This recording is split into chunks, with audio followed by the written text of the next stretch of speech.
Welcome to Movies and TV Shows on the Ball, a podcast where we talk about movies, TV shows, and everything else in between. My name is Steve, your host, and on this episode, we are going to be talking about.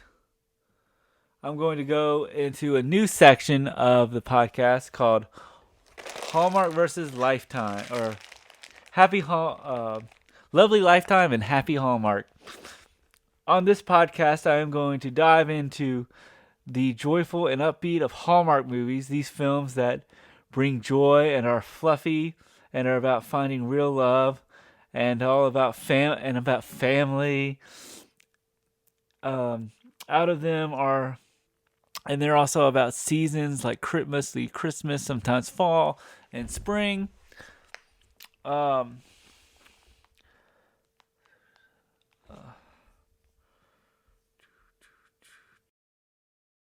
Vineyard, and some are mysteries as well, more like a Nancy Drew type mystery plot.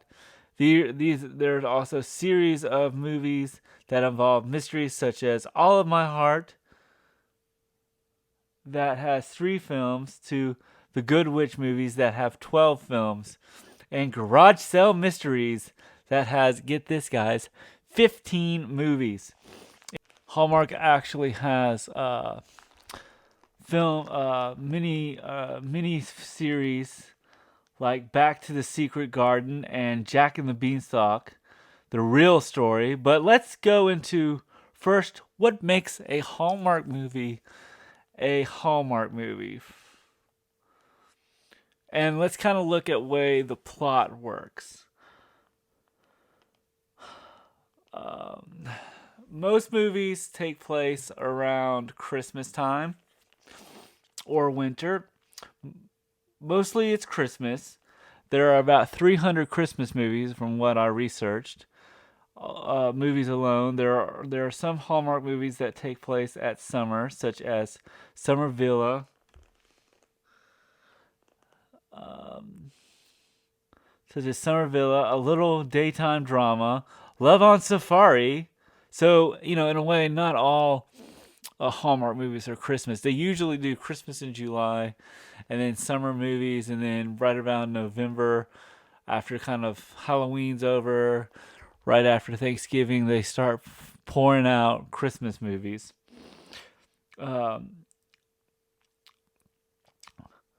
Let's see, and they take place in summer, such as Summer Villa and Little Daytime Drama, Love on Safari, and not all are Christmas movies, and some Hallmark movies deal with faraway countries.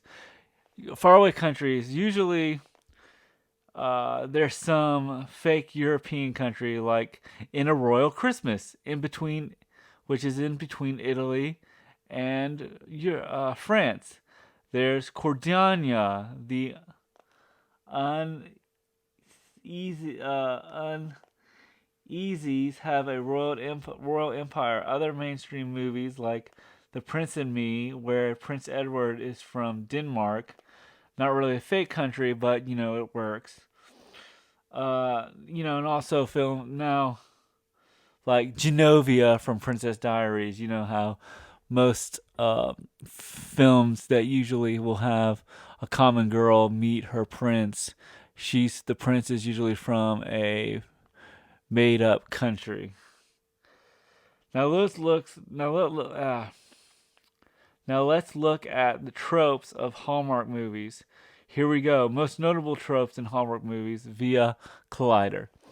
Most of these are more rom-coms tropes, such as that you find in most kind of like romantic comedies, romantic movies, such as where the girlfriend, comes by the guy breaks up with the girl at the beginning of the film, and then he meets the new girl who's our main character, and then she ends up falling in love with they end up having a relationship through the main part of the film, and then she ends up the old flame kind of shows up. But we're gonna kind of look at sort of. I actually found a list of tropes, and then I'll get into sort of the an actual Hallmark movie this next episode. So most of these are rom coms. They usually have a the first awkward encounter. So in most rom coms, they might meet at first sight and initially hate each other. We see that, or we see sort of like that in mostly mainstream films, where like, oh, I met this girl on the street. She was so terrible to me, and then I find out she's my boss. That kind of thing. The first awkward encounter. So most hate each other and are old friends that are platonic friends, but as soon as a potential love interest come in, the platonic friends start to show feelings for him or her. Look at like Win a Date with Tad Hamilton, which is a film I own and I will cover, where you had Topher Grace, who was kind of like best friends with Kate Bosworth's character. She ends up just on a fluke trying to do this win a date thing where she could, go out with a celebrity. And I guess where I was going with this is as their relationship heats up, Topher Grace's character feels like he really likes his, he really likes Kate Bosworth, and the bartender just tells him to go win her back. So I'll go more into detail with that film on a later date. But I just that was sort of a trope I've noticed in a lot of romantic comedies, and so it's kind of uh, formulaic in a lot of Lifetime films. Or the two leads, like they find out that the best friends have a crush to a movie star. The usually a second awkward encounter comes when the two leads run into each other, or they're about to close quarters. Other ideas for plots that the man who the woman was rude to finds out he's her family handyman, or the boss, or rude or the snobby woman from the coffee shop actually is in town to buy out the the business of the coffee shop. There's a second awkward encounter, typically ends with a shock on both lead characters, like you were working with my father kind of thing. In face, they realize that they are about to each other a lot more than they expected, kicking it off the film's romance. And that's kind of, you see that in a lot of films where the it's like, she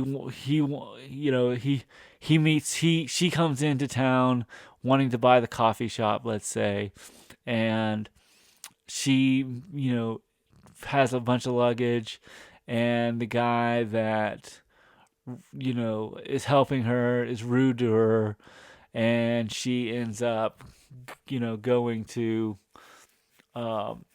you know meeting him and finding out, oh, the guy that was rude to me, or the guy that helped me out and I was rude to, is the guy who's running the business that I'm wanting to buy. Sort of that kind of thing. And when I go more into the film details, I will sort of have more stuff to say. Then there's the dead parents, because it's never in a because divorce is never in a Hallmark movie. That's for Lifetime. Similar like the way most Disney movies star a child with only one parent, Hallmark movies make it a trope that a character calls a parent about the other parent's death. There's usually a scene where do you remember? I mean, I haven't watched. I mean, I've watched a lot of Hallmark movies, but I can't really name a specific type of scene in a Hallmark film. But one thing I've noticed is like, she's like, there's like he's had, maybe one character, one of the guy characters is having trouble with the main girl character, and the mom that is widowed says, "Well, let me tell you how I met your father," kind of thing. There, then let's see, and then the other parent's death, or the other thing I've noticed too is that sometimes, like my father gave me or my mother gave me a wristwatch or locket or necklace, um, kind of as a keepsake, such as a necklace given them by their late parents. So I kind of noticed that in a lot of films where it's like, oh, I want you to hold on to this, and you see that in a lot of other rom-com films, but Hallmark, you can kind of tell that Hallmark does that a lot. In some cases, when the film wants to keep it light, the deceased parent will be replaced by a parental figure who gets a minor non-life threatening injury that forces the main character to come back home, sort of like, not like a heart attack or anything, but more of, the dad, maybe the dad was fell off and broke his leg, kind of thing, and parental and injury and forces the main character to come back home, where they're almost always run into their ex. Sometimes I've noticed in those films that it's usually maybe like a doctor or the guy that owns the coffee shop. Um, then they're enemies to lovers, and I know this is sort of me going through the tropes, but I kind of wanted to give people sort of a kind of, here's kind of what the tropes, because when you watch films such as Hallmark films, Lifetime movies, sci-fi original movies, they are cheesy, they are suspenseful, they are weakly suspenseful, or they're really sort of over the top. Look at something like Sharknado. But when you look at something like but when you watch enough of the Hallmark movies, or enough of this type of genre. Same thing with any genre of film. You watch enough of them. Let's look at action films, for instance. How many times have you heard the saying, I should have killed you when I had the chance. Let her go. You know, or puns where they say, like I just, like, you know, check it out, Will of Fortune, dude, or now you see me, now you don't, all that kind of, sayings. So I look at Hallmark movies and Lifetime movies as a genre in anything. So I kind of look at, I'm going to keep kind of going through, and it says through my notes, and so the other one is, then there's enemies to lovers. In most movies and TV shows where characters that start out usually as mortal enemies. Look at Toy Story, for instance. Toy Story, with Buzz and Woody. Woody's Andy's favorite toy, and then on Andy's birthday, he gets Buzz, and Woody is automatically sees Buzz as a threat, and jealousy comes into play. Where Andy is playing with Buzz more than Woody, to the point where Buzz is Andy's favorite toy. And I also kind of think that, once, there's that scene in Toy Story 1 where, Woody hears that uh, Andy can only bring one toy with him, and he brings one toy with him, and it's and he thinks it's going to be Buzz Lightyear, which he kind of which Andy kind of really wants to bring Buzz, but he kind of has the magic eight ball, and the magic eight ball says, well, he shakes the magic eight ball and says, "Will Andy pick me?" And um, the eight ball says, "Don't count on it." And Woody sort of tricks Buzz into throwing him out the window, and so that you know window where Mr. Potato Head, after that happened, says it was no accident and it was Woody's fault. But through the rest of the film, they get through the journey and end up coming out as friends. And looking at rom-coms and in Hallmark movies, the enemies usually make their rivalry known with little jabs or laughing at each other failures. But after their rivalry is known with or failures, but after some time getting to know each other, they will each secretly start falling for the new side of the person to see they see before finally turning into lovers by the end of the film. That's usually kind of and you kind of see that in a lot of oh, I really hate this guy, and she basically, and but oh, he's so nice, and I find, and they slowly throughout the film, I mean, a lot of these are pretty much cliches, but Hallmark, I've noticed, kind of really plays very straightforward with these cliches. And then we have a local business is at risk.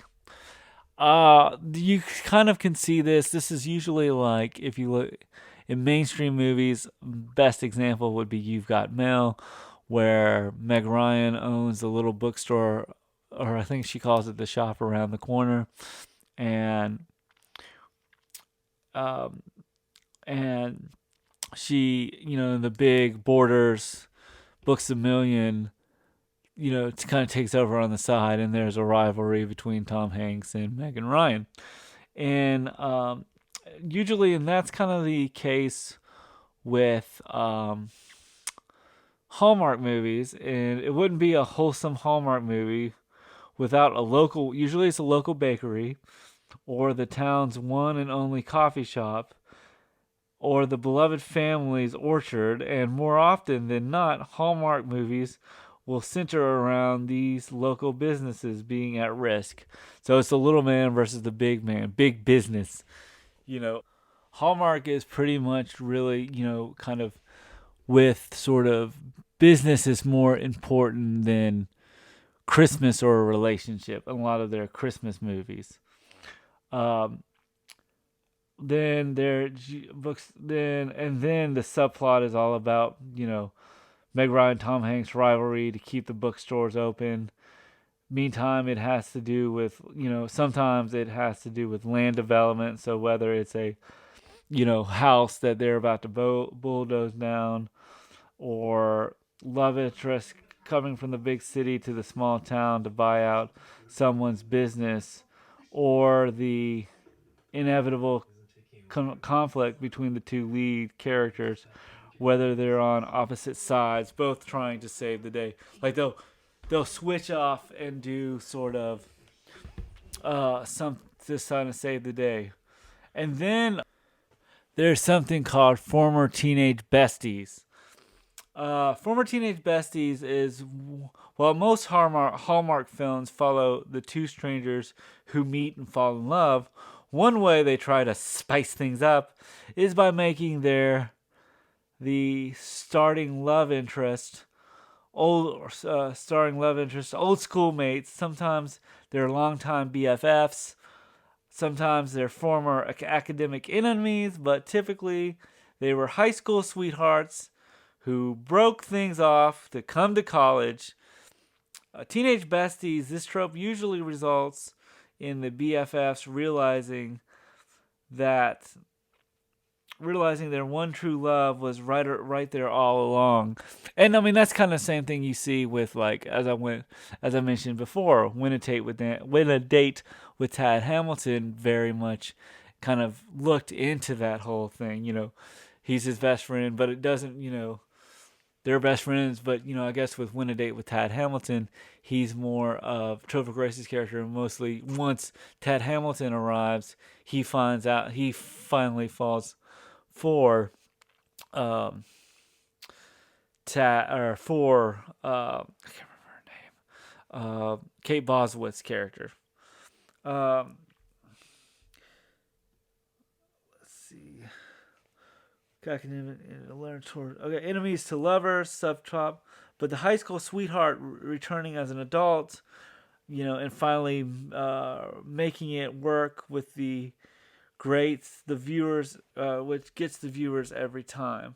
So I mean, it's usual. I mean, it is a more of a rom com cliche than anything. Then a seasonal baking opportunity. Here's the thing: Hallmark loves to use their baking opportunities. Plenty of Hallmark channels make movies centered around sights and scents of autumn. So, for instance, they'll be working on pumpkin pies or apple pies competitions, or cider or hot chocolate, um, the fresh flowers of spring, the wind chill of winter, and the cozy comforts of Christmas.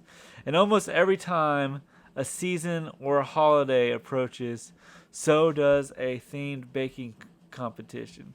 And I haven't seen a lot of Hallmark movies with baking. I know that they somehow like taste testing scenes, while baking contest is sometimes used as a fun or competitive interaction between the two love interests in a way to celebrate the holidays from Valentine's Day to Hanukkah. Some films sorely revolve around the competition, like 2016's Pumpkin Pie Wars and 2020's The Secret Ingredient. Um, then there's sort of the character that's returning home, and I think returning home or moving back home. The main character, when a Hallmark movie fades into its opening sequence, rather than expected small town scenery, it's usually cityscapes of New York, skyscrapers, or the busy Chicago streets. This is because while most films take place in a small town, it is almost always after the main character returns home.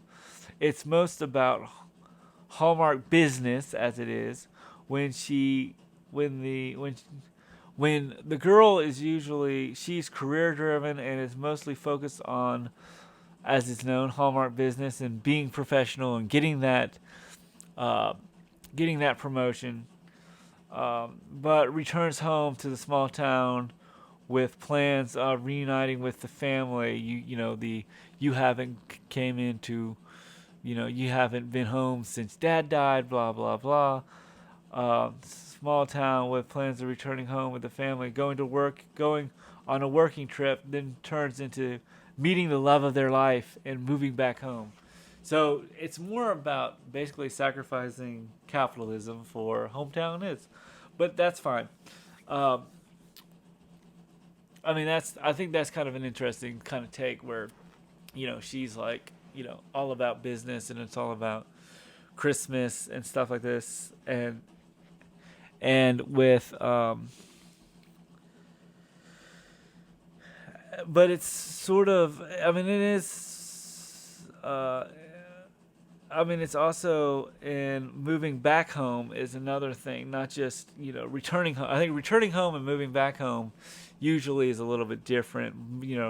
Returning home, I feel like it's just for a visit, and moving back home is more for the plot.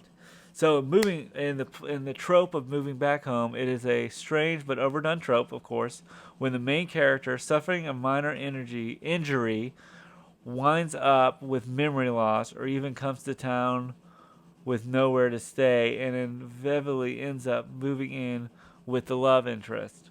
In a highly unrealistic storyline, in 2017's Falling for Vermont, the leading lady finds herself in a new town and suffering from amnesia, the old amnesia thing. And amnesia, I think, in films usually kind of, it's a pretty good, it's a pretty strong plot point. I don't know how amnesia exactly works, but usually, like, I remember seeing an episode of Full House where, I think it was the last episode, like the last series episode, where Michelle loses her memory, and then like, and because she falls off of her horse, can't remember who she is, and then I think the other Elson twin shows up, and they end up bringing their bodies together. Like their memory, the twin represents the memory, and she gets her memory back. But but mostly in Hallmark movies, it's almost like, it's more of, where did I, come in nowhere to stay. In a highly unrealistic, 2017's Falling for Vermont, the leading lady finds herself in a new town and suffering from amnesia, which we mentioned, and winds up moving in with her doctor until her memory returns. A similar plot happens in 2021's Time for Them to Come Home for Christmas, when an amnesic woman moves in with her handsome nurse. So it's mostly deals with amnesia than really. I think there's sort of in kind of amnesia, or it deals with like coming back home. A cozy inn. No matter what time of year it is in Hallmark, on Hallmark, you can always check into a cozy inn off the bingo card. Whether it's snowy mountains in the midst of fall, or in the midst of fall, Voltage inns tend to become the prime setting for most rom-coms. For some films, an inn is more than just a setting, and because parts of the memorable titles, like 2020's Cozy Christmas Inn, followed a man struggling to keep his Alaskan inn afloat. Usually, and that's a big uh, trope too, is that they can't find enough tourists to keep it running, is a trope it's used. While in the Mistletoe Inn is a Christmas film that takes place at a Vermont inn where two authors meet while on a writing retreat. Then there is small town events and festivals. Who doesn't love the festivals and ceremonies that go in cute little towns? Everyone's already seems to know one another, so throwing together an event that brings everyone together for a fun-filled day in a no-brainer, and is a no-brainer. Some of these events include Christmas celebrations, parades through the streets, and seasonal carnivals.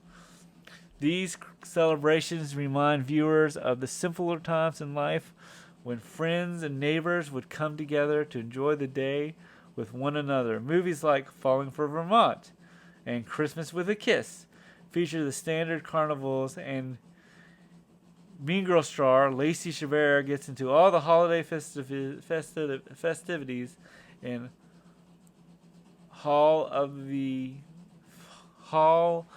Holly. Yes, and I've noticed that a lot of, there's usually a Ferris wheel in a lot of the Christmas Lifetime movies. There's sometimes an ice skating rink, caroling, a hot chocolate dispenser, or hot apple cider in more fall movies. That sort of is, you know,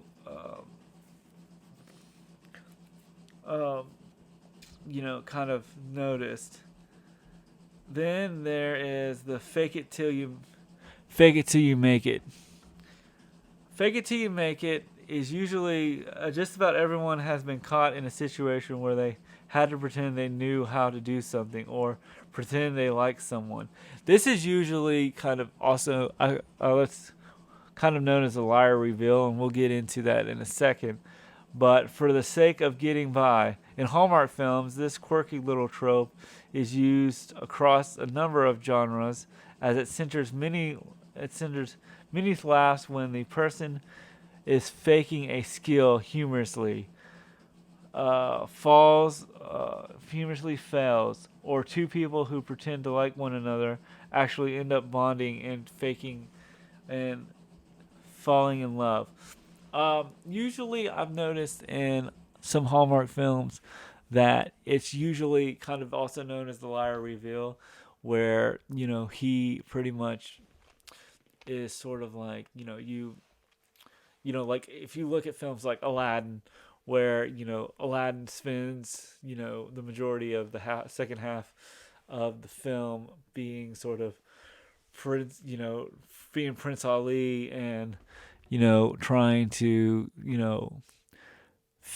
pretend to be something he's not, and then ends up biting him in the butt when when Jafar steals the genie's lamp and reveals that Prince Ali is Aladdin. But in but for an example, for a Hallmark film, in Holiday Date and The Mistletoe Promise, single individual couples up for the sake of the appearance around the keep up with the sake of the appearance around their friends and families rather than sharing a mutual interest in one another. However, as we all can suspect, these fake relationships turn very real, and sometimes they end up together. Um,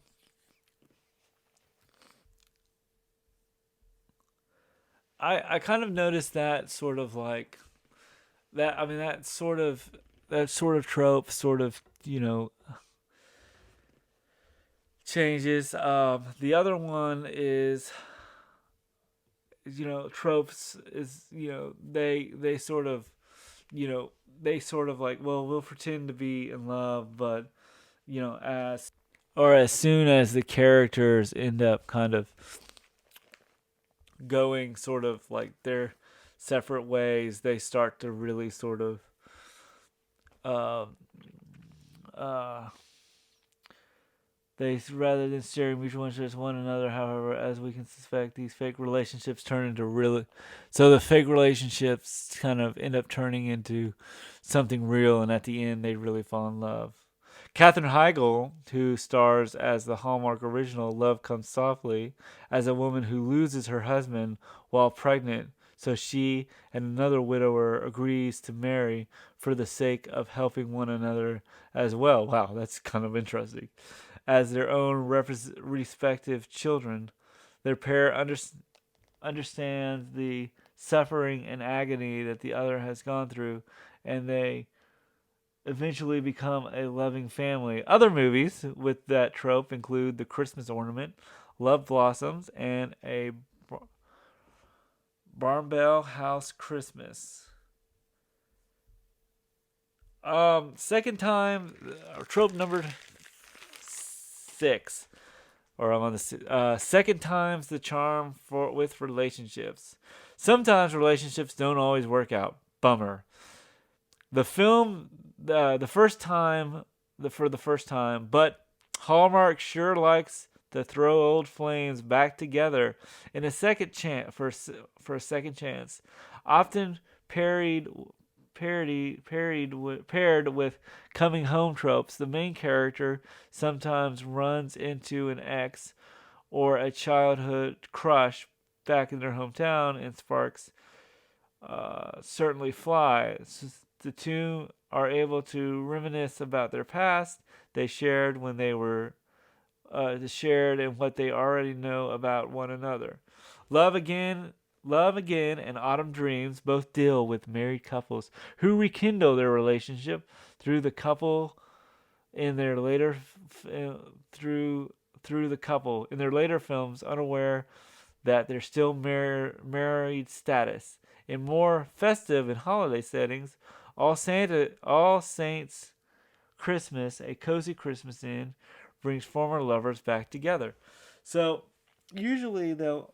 I'll go more into detail. I mean, these are more of the tropes, so you kind of can understand where I'm coming from with life with Hallmark movies. Um, let's do number 7, traveling and finding romance. While going back to one's hometown and rekindling the spark with someone, or falling in love with a local seems to be the standard among Hallmark romances, and are several times that featured with characters who need to get away from their lives and locations and travel to find their perfect match.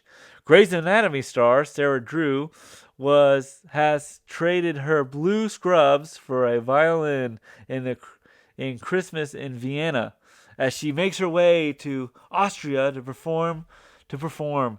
There she meets another American and she rediscovers her passion for music as well as love. In Love, Romance, and Chocolate, Hallmark's queen, Lacey Chabert, finds herself also running away to a different country where she meets a very driven and kind baker who makes her believe in love again. So I've noticed that a lot of these will, they're always going to find love. We kind of know where the plot is going to go, but one thing I've noticed, one thing that you kind of, I think with a lot of these Hallmark movies, it's the journey that you're taking with these films because you kind of know what's going to happen, but it's the journey. Then we have over the top Christmas decorations. This is more for Christmas movies for Hallmark. When it comes to decorating a simple living room or the whole town for Christmas, no one does it quite like Hallmark. The lights, colors, decorations, and pounds of glitter create a magical moment that people want to experience for themselves. Northern Lights of Christmas, Christmas in Homestead, and Christmas Land are just a few Hallmark holiday films that feature memorizing Christmas displays that make the whole town feel cozy and warm on a cold winter's night. Candace Cameron Bure from Full House, yet another Hallmark queen, stars in Moonlight and Mistletoe as the daughter of the town's Santa. So she knows all about decorating and making things feel magic of all those who believe. Pets bring people together. Uh, and Pets bring people together. In this one, things that can send a movie over the top of the cute charts is by adding an adorable animal to the mix. Hallmark already plays on audiences' emotions, so they throw in a dog, cat, or any other beloved pet into the middle of a budding romance. Viewers are completely sold. A Golden Christmas is the first of 3 films that feature golden retrievers helping people come together as couples as well as friends, just like Air Bud. Shameless actor Noel Fisher stars in A Dog Named Christmas as a young man with a learning disability who comes out of his shell after his family begins fostering an old dog named Christmas. Despite his parents' hesitation about the situation, they realize their furry friends helps them grow. And that's pretty much a lot of the Hallmark uh, movies. And and I guess where I was coming from was I wanted to kind of give people sort of like their Hallmark uh, kind of the Hallmark genre in general, and then I want to go into more of the Lifetime movies, which I always look at Hallmark and Lifetime as Hallmark is everything what a good relationship should go by, and Lifetime is everything how a relationship should not go by. And so part 2 is going to be on Lifetime movies. Here we go.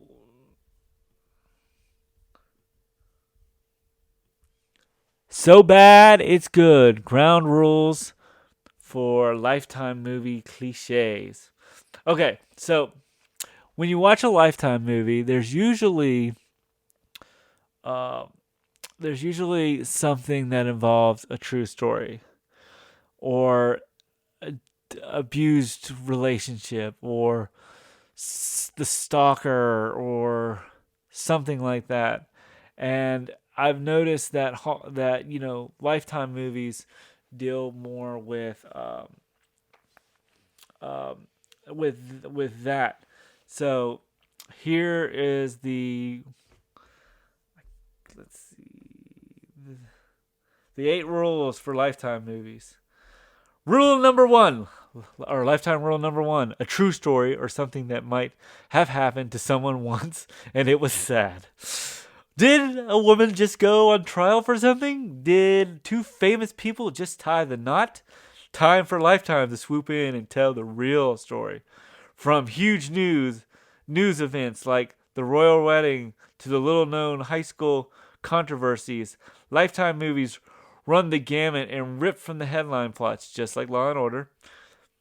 William and Kate speculates about the events and the private relationships between the royals. Amanda Knox, murder on trial in Italy, told Knox's story before her case was even closed. And who could forget Fab Five, the Texas cheerleader scandal, which told the well-known story, I guess, of a group of ruthless high school cheerleaders out to ruin their coaches' lives. I know, I followed this story for months, didn't you? And I'm getting this from a list of Lifetime movie tropes, so bear with me. All right, Lifetime rule number 2: a hot button issue. Whatever their movies are about, teenagers, teenage pregnancies, cyberbullying, Lifetime is very topical. Take the Gym, The Boy She Met Online, which examines the dangers of interacting with strangers over the internet. The boy your teenage daughter is flirting with in a chat room could be a convict with a boy band haircut. With a boy band haircut. Okay, wrote this. Be on the lookout for Prison Tattoos, the client list starring Jennifer Love Hewitt. Took a look at suburban prostitution and a Lifetime, and then Lifetime decided it was so good they should turn it into a TV series. doesn't that and doesn't this preview for the show make it look like such a respectable examination of a serious issue? Oh gosh. And I mean, I guess what I could say is, yeah, I could see that Lifetime does a lot of like hot button issues. Usually, it's they somehow get the rights for, like, I think there was like one called the Fantasia Barrino story, or the, you know, top title such and such story. Uh, Lifetime rule number three: stupid teenagers. Lifetime. Teens and their shenanigans. From STDs to peer pressure, they sure know how to make terrible decisions.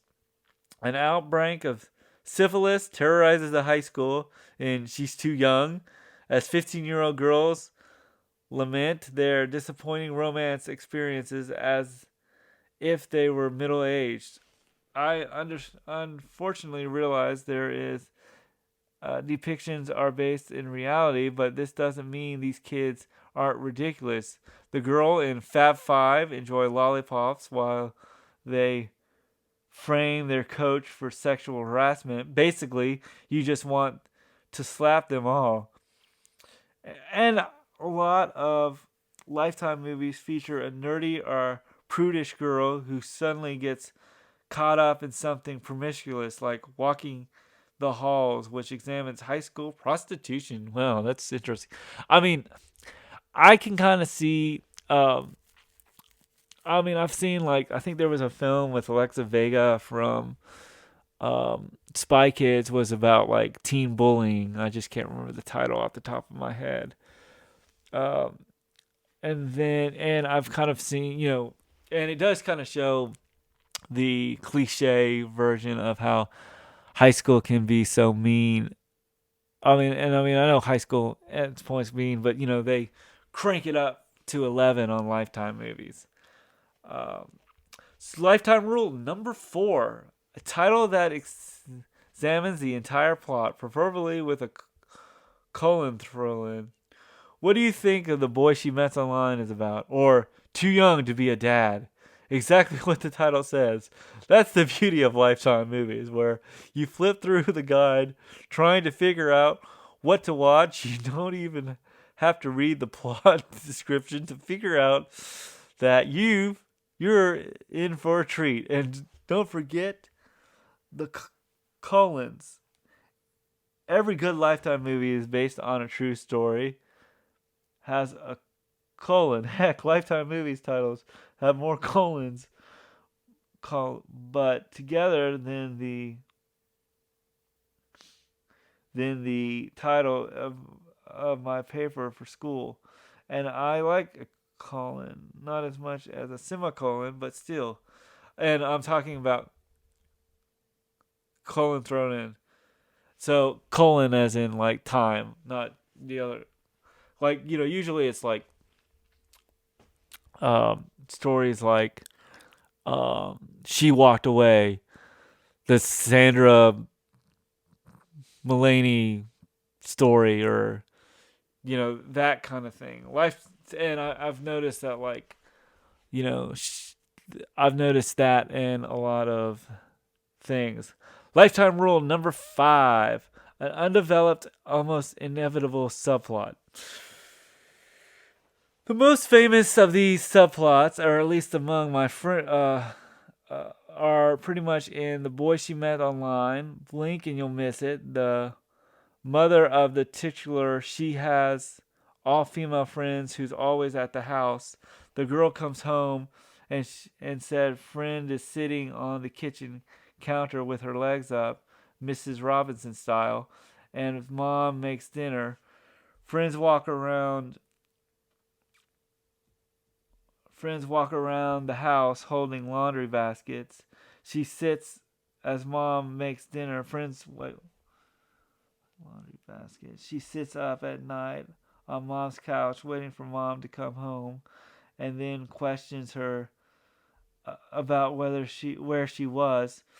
For my friends and me, the movie becomes less about the boy she meets online and more about whether mom and friend were in a romantic relationship. Totally cool if they were, but Lifetime would not address it. Unfortunately, maybe, but all these pieces seem to fit together too perfectly. I guess we'll never know until the sequel. So, I mean, I kind of, uh, I'm just kind of going. This video is more of kind of going through, Lifetime movies and Hallmark films, and kind of looking at it through the cliches. I want to go more into detail when I watch each film to see where it goes, but this video is more on uh, Lifetime rule number more on just the cliches of Lifetime and Hallmark. Lifetime rule number 6: at least one "did that just happen" moment. Did that just happen? There's always a great twist in a Lifetime movie. Some of them are more complicated than others, and some of them are downright crazy. At the end of Sexting in the Suburbia, a girl's private photo is forwarded around the school, but no one can figure out who sent it. At the end of the movie, we find out who it was. Who it was. I don't want to ruin the surprise because I know you're about to go watch it, but let's just say it's one of the last people you'd expect, and that's kind of creepy. Of course it is the last people you expect. Lifetime rules number 7: no dads. Lifetime movies rarely have dads. Interesting enough, Lifetime movies don't have moms. Or not Lifetime movies. Hallmark movies don't have moms. Lifetime movies, they're always a single mom struggling to raise her teenage daughter and possibly a bratty young son.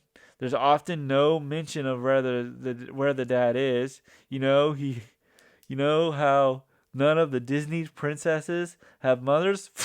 None of the girls in Lifetime movies have dads, so it's a trade-off. One exception is Walking in the Halls, in which there's a dad in the picture, pretty, but he's pretty terrible. Lifetime rule number 8: not all Lifetime movies are worthy movie premieres on Lifetime. I consider Cyberbully, which is premiered on ABC Family, to be an honorary Lifetime movie. It tells the story of a teenage girl whose life spirals out of control when she joins a social network site called Clickster. Yep, and her classmates begin to bully her. She posts a video announcing her suicide, and when her best friend and emergency personnel arrive at the house, she's having a little trouble. She can't get this cap off the pill bottle. Yeah, I mean, I like the purpose of this podcast. I was just kind of wanted to kind of give you guys sort of the difference between Hallmark and Lifetime movies, and kind of get you sort of where I'm coming from in the next couple of. I just wanted to kind of go through the tropes to kind of get people interested in. So I hope you guys enjoy me talking in the next couple weeks. I'm going to be kind of going through. This is going to be a section called uh, just kind of go through the home. I was just kind of going through the tropes, and I'll cover a Hallmark movie and a Lifetime movie later on. So hope you guys enjoy. If you like what you see, let me know. If you're a Hallmark fan, write down below what Hallmark movies you would like me to cover, or if you're a Lifetime fan, ask me what kind of Lifetime movies you want me to cover.